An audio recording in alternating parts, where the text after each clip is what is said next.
दोस्तों स्वागत है आप लोगों का हमारे चैनल टारगेट विद अजय में। आज के इस वीडियो में हम लोग एसएससी जीडी के एग्जाम में पंचवर्षीय योजना से क्वेश्चन पूछा जा रहा है, तो उसी का रिवीजन करने वाले हैं। आइए शुरू करते हैं वीडियो को। प्रथम पंचवर्षीय योजना, इसकी अवधि 1951 से 1955 तक चली थी। प्रथम पंचवर्षीय योजना और इसका मॉडल हैरेट डोवर मॉडल पर आधारित थी और उद्देश्य कृषि का विकास करना इसका उद्देश्य था पहले पंचवर्षीय योजना का। और इस समय प्रमुख कार्य कौन कौन से हुए थे, तो इस समय प्रमुख कार्य में कई बड़ी सिंचाई परियोजनाएं शुरू की गई थी, जैसे ब्यास भांखड़ा नांगल परियोजना, दामोदर घाटी परियोजना। उसके बाद है दूसरी पंचवर्षीय योजना। दूसरी पंचवर्षीय योजना की अवधि थी 1956 से 1961 तक थी और यह दूसरी पंचवर्षीय योजना का मॉडल पीसी महालनोबिस मॉडल पर आधारित था और इसका उद्देश्य औद्योगिक विकास करना था और प्रमुख कार्य अनेक महत्वपूर्ण उद्योग स्थापित किए गए थे। और जैसे में Hindustan steel limited Durgapur Britain की सहायता से 1956 में आरंभ, लेकिन यह 1962 में हुआ। और भिलाई इस्पात संयंत्र सोवियत संघ रूस की सहायता से छत्तीसगढ़ में स्थापित हुआ था और 1955 में हुआ था, और लेकिन इसका आरंभ 1959 से हुआ। और तीसरा हिंदुस्तान स्टील लिमिटेड राउरकेला उड़ीसा में स्थापित हुआ जर्मनी की सहायता से 1959 में, लेकिन 1962 में इसने अपना कार्य प्रारंभ किया। फिर इसके बाद है तीसरी पंचवर्षीय योजना। तीसरी पंचवर्षीय योजना की अवधि 1961 से 1966 में शुरू हुई थी, चली थी तीसरी पंचवर्षीय योजना और इसका उद्देश्य अर्थव्यवस्था को आत्मनिर्भर बनाना और कृषि एवं उद्योग का विकास करना था। और इस समय प्रमुख कार्य बोकारो आयरन एवं स्टील इंडस्ट्री की स्थापना हुई थी झारखंड में और उस समय सहयोगी सोवियत संघ रूस की सहायता से 1964 में इसकी स्थापना हुई थी। और इसी समय हरित क्रांति की भी शुरुआत हुई थी, जैसा कि हरित क्रांति से भी क्वेश्चन पूछा जा रहा है। हरित क्रांति की शुरुआत तीसरी पंचवर्षीय योजना के दौरान ही हुई थी।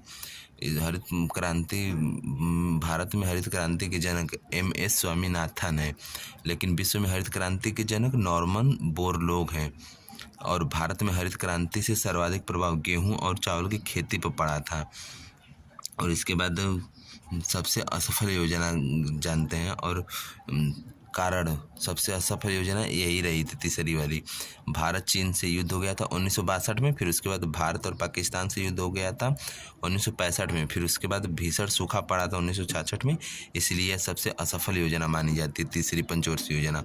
और उसके बाद योजना अवकाश आया था 1966 से 1969 तक योजना अवकाश चला था। कारण तीसरी पंचवर्षीय योजना विफल होने पर योजना अवकाश को लाया गया था। फिर इसके बाद इसे रोक करके 3 वर्षों की अवधि की वार्षिक योजना चलाई गई थी। 1966 से 1969 के बीच में 3 वर्षों की वार्षिक योजना चली थी। फिर इसके बाद चौथी पंचवर्षीय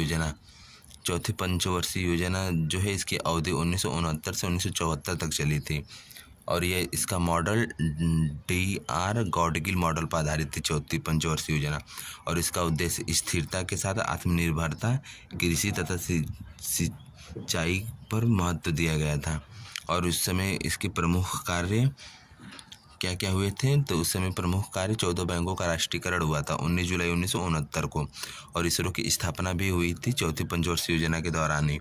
और सलेम इस्पात संयंत्र तमिलनाडु में स्थापित हुआ था और विशाखापट्टनम इस्पात संयंत्र स्थापित हुआ था और विजयनगर इस्पात संयंत्र कर्नाटक में स्थापित हुआ था। और श्वेत क्रांति की शुरुआत 1970 में इसी पंचवर्षीय योजना के दौरान ही हुई थी। और आप लोगों में से जिनको भी यह PDF चाहिए, डिस्क्रिप्शन में टेलीग्राम का लिंक है, आप लोग वहाँ से इसे डाउनलोड कर लीजिएगा। और इसके श्वेत क्रांति के जनक वर्गीज कुरियन को कहते हैं और इसी ही श्वेत क्रांति को ही ऑपरेशन फ्लड के नाम से भी जाना जाता है। इस पंचवर्षीय योजना में भारत की कृषि वृद्धि दर सर्वाधिक रही थी चौथी पंचवर्षीय योजना में। फिर इसके बाद पाँचवीं पंचवर्षीय योजना 1974 से 1978 तक चली थी। इसका उद्देश्य था गरीबी उन्मूलन एवं आत्मनिर्भरता की प्राप्ति था और पहली बार गरीबी हटाओ का नारा इसी पाँचवीं पंचवर्षीय योजना में भी दिया गया था। यह भी क्वेश्चन GD के पेपर में पूछा जा चुका है। फिर उसके बाद 1975 में 20 सूत्रीय कार्यक्रम की शुरुआत हुई थी। फिर जनता पार्टी की सरकार ने इसे 4 साल में ही समाप्त कर दिया था। जनता पार्टी की सरकार बन गई तो इसने इसे 4 साल पे ही समाप्त कर दिया 5वीं पंचवर्षीय योजना को। फिर इसके बाद सबसे महत्वपूर्ण योजना आती है 11वीं पंचवर्षीय योजना। इसकी अवधि 2007 से 2012 तक यह चली थी 11वीं पंचवर्षीय योजना। इसका उद्देश्य था तीव्रता एवं समावेशी विकास था। उसके बाद 12वीं पंचवर्षीय योजना। 12वीं पंचवर्षीय योजना जो थी इसकी अवधि 2012 से 2017 तक चली थी। इसका उद्देश्य तीव्र समावेशी एवं सतत विकास करना था। उस समय अर्थव्यवस्था में तीव्र आर्थिक समृद्धि प्राप्त करने के उद्देश्य से ही भारत में 12वीं पंचवर्षीय योजना के साथ ही पंचवर्षीय योजना का अवधारणा को समाप्त कर दिया गया था। और इसके साथ ही नीति आयोग द्वारा 15 वर्षीय, 7 वर्षीय तथा 3 वर्षीय कार्य योजना तैयार की जा रही थी।